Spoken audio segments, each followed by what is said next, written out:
गर्मी की एक शाम, रोज की तरह गांव के 3 लोग बैठे हैं रघु की चाय की दुकान पर। शाम का अड्ढाता रघु चाय के बिना जमती ही नहीं। मोहक भैया, आज तो बड़ी देर कर दी आपने। सूरज भी हमसे पहले चला गया। पटरे पर पहले से बैठा एक युवक हंसते हुए बोला, रघु भाई, क्या करें, बुजुर्गों ने कहा है शाम की चाय और बातें दोनों धीरे पीनी चाहिए। और विक्रम भैया, आज कुछ ज्यादा ही सोच में डूबे लग रहे हो। कुछ बातें हैं जो चाय से हल नहीं होती रघु, मगर हाँ, चाय उन बातों को सुन सकती है। मोहक ने टुकुर टुकुर देखा। विक्रम की ये शायराना बातें उसे अक्सर चकित करती थी।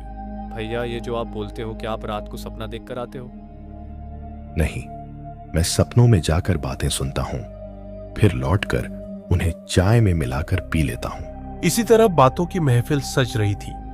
तभी एक धीमी आहट ने सबका ध्यान खींचा। गांव की तरफ से धूल उड़ाते हुए रास्ते से एक बूढ़ा आदमी आता दिखा। चेहरे पर वर्षों का अनुभव, चाल में धीमापन, लेकिन नजरें स्थिर, जैसे कोई कहानी अपने पैरों से चलती चली आ रही हो। अरे शास्त्री जी, नमस्ते। आइए आइए, बहुत दिन बाद दर्शन हुए आपके। शास्त्री जी आ गए, मतलब कोई कहानी जरूर निकलेगी। अरे बच्चों, चाय नहीं, आज मैं खुद ही एक चाय जैसी कहानी लेकर आया हूं। कड़वी, मीठी और एकदम उबलती हुई। शास्त्री जी, आप हमेशा अपने किस्सों में आधा सच और आधा रहस्य मिलाते हैं। आज भी वैसी ही कोई बात है क्या? शास्त्री जी ने पास की बेंच पर बैठते हुए थैला रखा, आंखें बंद की और फिर धीरे से बोले, नहीं विक्रम, आज जो बताने आया हूं वो केवल किस्सा नहीं है, वो मेरा बीता हुआ कल है और शायद मेरा अधूरा वर्तमान भी। सन्नाटा छा गया। चाय की भाप में अब एक और धारा घुल रही थी, एक कहानी की जो वक्त के पार से आई थी। और शास्त्री जी की आंखों में वो चमक आ गई जो सिर्फ एक लेखक की आंखों में होती है जब वह अपनी असली कहानी सुनाने जा रहा हो, वो जो उसने सिर्फ जानी नहीं बल्कि जिया हो। बहुत साल पहले की बात है, जब मैं अमरपुर नाम के एक छोटे गांव में शिक्षक था और जब मेरी जिंदगी में एक नाम था, राजली। राजली कौन थी? शास्त्री जी ने एक गहरी सांस ली और बोले, बस यही कहानी है। एक मुलाकात की जो कभी पूरी न हो सकी, एक चाय की जो कभी पी नहीं गई, और एक वादा जो श्मशान के किनारे आज भी मुझसे जवाब मांगता है। चाय की दुकान एक मंदिर सी शांत हो गई। हवा अब गर्म नहीं, रहस्यमयी लगने लगी थी। स्टोव की आंच कम हो चुकी थी, पर माहौल में एक किस्से की आंच तेज हो गई थी। आंखें क्षितिज में कहीं दूर अटक गईं, जैसे वे समय की नदी में वापस उतरने को तैयार हों। तो बात उन दिनों की है जब मैं अमरपुर के सरकारी स्कूल में प्रधानाध्यापक के पद पर नियुक्त हुआ था। नए गांव, नई जगह, लेकिन दिल में पुरानी यादें समेटे। मैंने सोचा था ये जिंदगी अब बस किताबों और बच्चों के बीच बीतेगी, लेकिन नियति ने मुझे मेरी ही स्मृतियों से एक बार फिर टकरा दिया। तो फिर बिछड़ गए आप लोग?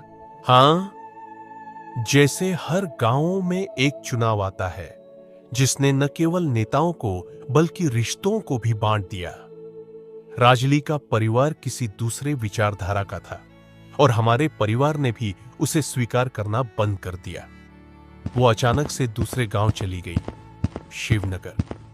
कोई अलविदा नहीं, कोई वादा नहीं, बस एक सुबह स्कूल आया और उसकी जगह खाली थी। उस खाली बेंच पर मैंने पढ़ाई नहीं की, सिर्फ इंतजार किया। कुछ देर के लिए सब चुप हो गए, जैसे कोई पुरानी धुन फिर से गूंज गई हो। हवा अब भी गर्म थी, लेकिन उसकी थपकियां एक गीली सी उदासी ले आई। फिर कभी बात नहीं हुई उनसे? करीब 15 साल बाद एक दिन डाक से एक चिट्ठी आई। मेरा नाम बड़े साफ अक्षरों में लिखा था, लक्ष्मीकांत चक्रवर्ती। उन्होंने अपनी जेब से एक पुराना पीला पड़ा लिफाफा निकाला। उस पर की स्याही अब धुंधली थी, किनारे झर चुके थे, लेकिन एक कोने पर अब भी साफ लिखा था, शिवनगर। वह पत्र राजली का था। उसने लिखा था कि उसे हाल ही में मेरे बारे में किसी से जानकारी मिली कि मैं अमरपुर में शिक्षक हूं। उसने अपने जीवन की कुछ बातें साझा की। कैसे उसकी शादी एक शराबी से हुई थी, कैसे उसका पति उसे छोड़ गया और अब वह अकेली रहती है।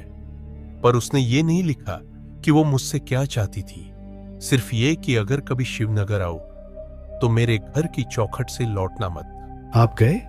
बहुत दिनों तक हिम्मत नहीं हुई। हर रविवार आता और मैं सोचता इस बार जाऊंगा, लेकिन स्कूल के काम, पिताजी की तबीयत और शायद दिल की डर ने रोक दिया। एक हल्की हवा चली, जैसे आसमान ने उस अतीत को सुन लिया। लेकिन फिर एक दिन हिम्मत बटोरी, सोचा बस बहुत हुआ, अब और देर न करूं। मैं ट्रेन से निकला शिवनगर की ओर। हाथ में वही पत्र था और दिल में 15 साल पुरानी एक धड़कन। रास्ते भर खिड़की से बाहर देखता रहा।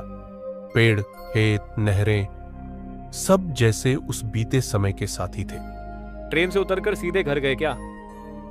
नहीं, स्टेशन पर उतरकर पता चला कि शिवनगर गांव तक अब कोई साधन नहीं मिलता। शाम के बाद दुकानदार ने बताया कि एक ही रास्ता है जो श्मशान के पास से होकर जाता है। अब सबकी आंखें चौकन्नी हो गईं। माहौल एकदम बदल गया था। चाय की भाप अब भय से कांपती सी लग रही थी। श्मशान का रास्ता रात में? हाँ, दुकानदार ने चेतावनी दी थी। कहा था रात को उस रास्ते पर जाना ठीक नहीं। कई लोगों ने कहा है कि वहां अजीब आवाजें आती हैं। कोई तुम्हें पुकारता है, कोई पास चलता है लेकिन दिखता नहीं। लेकिन मुझे तो सिर्फ एक आवाज चाहिए थी, राजेली की। देर तक कोई कुछ नहीं बोला तो मैं चल पड़ा पैदल। आपको डर नहीं लगा? डर लगा था बहुत, लेकिन उस डर से बड़ा मेरा पछतावा था। अगर मैं नहीं गया तो शायद ये कहानी कभी पूरी नहीं होगी। और जब कोई अधूरी कहानी किसी लेखक के पास रह जाती है तो वो उसे जिंदगी भर काटती रहती है। अब सबके चेहरे गंभीर थे। आंखें शास्त्री जी की तरफ गड़ी थीं, जैसे वे कोई भूत नहीं, एक गूढ़ आत्मा की कथा सुन रहे हों। श्मशान का वो रास्ता, वो अंधेरा और फिर वो आवाज, लक्ष्मीकांत। शास्त्री जी की अभी आवाज भारी हो चुकी थी। हवा अब स्थिर थी, जैसे पूरा वातावरण सुन रहा हो। मोहक, विक्रम और रघु तीनों अब बिना पलकें झपकाए उनकी ओर देख रहे थे। जैसे ही मैं श्मशान के पास पहुंचा, रात की चुप्पी और गाढ़ी हो गई। पत्तियां हिलती नहीं थीं, पेड़ सांस नहीं ले रहे थे और जमीन में अजीब सी नमी थी, मानो कोई अभी अभी वहां से गुजरा हो। रास्ता संकरा था और दाईं ओर टूटी हुई दीवारों के बीच बिखरी राख, श्मशान भूमि का सूखा सच।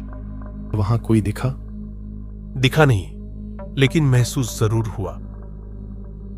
मैं तेजी से चल रहा था, लेकिन मेरे कदम खुद धीमे पड़ते जा रहे थे, जैसे कोई अदृश्य शक्ति मुझे रोक रही हो। और फिर अचानक वो आवाज आई, लक्ष्मीकांत। कहां से आई आवाज? बाईं ओर उस बरगद के पेड़ से, जिसकी जड़ें जमीन को चीरती हुई बाहर निकल आई थीं। जैसे ही मैंने मुड़कर देखा, उस रस्सी पर कोई बैठा था। क्या वो राजली थी? शक नहीं रहा। वही नीली साड़ी, वही झुके हुए कंधे, वही लंबे खुले बाल। वो मुझे देख रही थी, आंखें एकटक मेरी ओर, लेकिन उसके चेहरे पर कोई भाव नहीं था, न मुस्कान, न आंसू, बस ठहराव। मैंने धीमे से कहा, राजली, मैं आ गया। बहुत देर हो गई मुझे, लेकिन मैं आया तो सही। बहुत देर कर दी लक्ष्मीकांत। मैं अब यहां नहीं हूं, लेकिन मैं तुम्हारा इंतजार करती रही, रात दर रात, परसों तक। आप डर गए क्या? डर?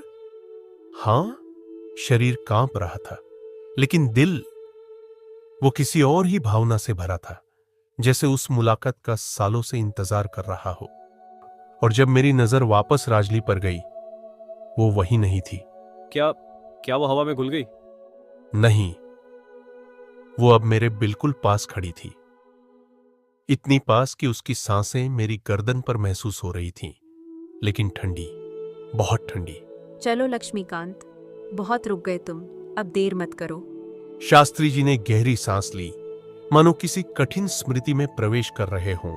मैं कदम बढ़ा चुका था, लेकिन तभी मेरे पीछे से किसी ने मेरा नाम पुकारा, लक्ष्मीकांत।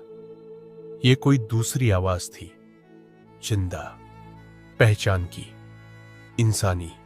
और जैसे ही मैंने पीछे देखा, आंखों में चमक थी और माथे पर चिंता। बेटा रुक जा, उसके साथ मत जा, वो इस लोक की नहीं रही। आप कौन हैं? मैं राजली का चाचा हूँ। वो अब इस दुनिया में नहीं है। उसने इस जगह पर आखिरी सांस ली थी, इसी रास्ते पर, और तब से वो यहाँ भटक रही है। हर उस इंसान का इंतजार करती है जिससे कभी कोई रिश्ता अधूरा रह गया। एक झटका लगा सबको।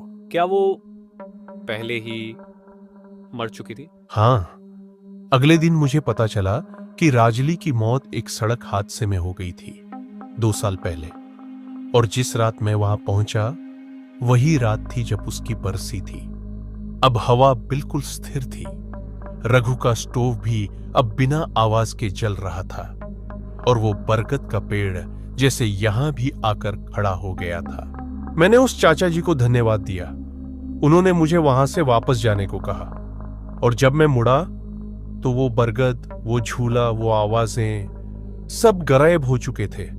जैसे कुछ था ही नहीं, जैसे एक सपना देखा हो, लेकिन मेरे दिल में कुछ हमेशा के लिए बदल चुका था। और आप लौट आए? हाँ, लेकिन साथ में वो कहानी भी लाई जो मैंने सिर्फ लिखी नहीं, जिया है। और तभी से मेरी कहानियों में सच्चाई की वो परछाई आ गई जिसे लोग भूतिया समझते हैं, लेकिन असल में वो अधूरी आत्माओं की पुकार है।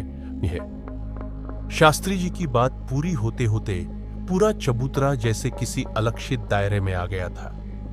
ना मोहक की जुबान हिली, ना रघु का स्टोव सीटी मार रहा था, और ना ही विक्रम ने कोई अगला सवाल पूछा। चारों तरफ सन्नाटा था, जिसमें